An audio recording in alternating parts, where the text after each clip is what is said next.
আজকে নভেম্বরের 19 তারিখ। এত ঠান্ডার পরেও দেখেন গাছে কোনো পাতা নেই, সব পাতা ঝরে গিয়েছে, প্লাস পচেও গিয়েছে। অথচ দেখেন কি অবস্থা, এখনও সিম গাছে ধরে আছে।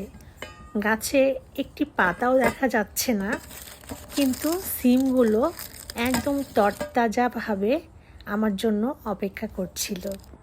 আল্লাহ চাইলে কি না সম্ভব, তাই না? পাতাগুলো সব পচে ঝরে গিয়েছে। সিমগুলো দেখেই হয়তো বুঝতে পারছেন যে কি রকম টাটকা, একদম তাজা তাজা সিম। আলহামদুলিল্লাহ। উইন্টারটা যদি না আসতো তাহলে আরও কত কত সবজি হতো, আর আপনাদেরকে দেখাতে পারতাম। আজকের দিনের জন্য আমি একদমই প্রস্তুত ছিলাম না। আমি নিজেও জানতাম না যে এগুলো আমি আজকে পাবো। আসলে সব আল্লাহর ইচ্ছা। এগুলো হয়তো আমার রিজেকে ছিল, তাই হয়তো আমি পেয়েছি। সিমের পাশাপাশি আমি বেগুনও পেয়ে গেলাম গাছ থেকে। গাছে 3টা বেগুনও ছিল। আলহামদুলিল্লাহ।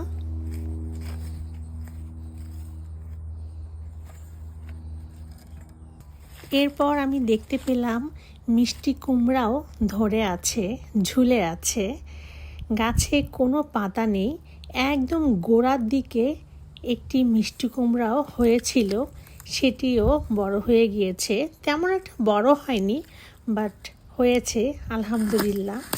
এত ভালো লাগছে যে আপনাদের সঙ্গে শেয়ার না করে আর থাকতে পারলাম না।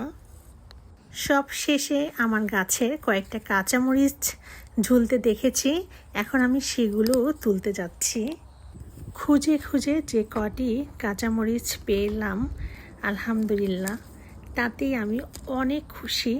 কারণ আমার তো এগুলো এখন পাওয়ার কথা ছিল না, তাই না?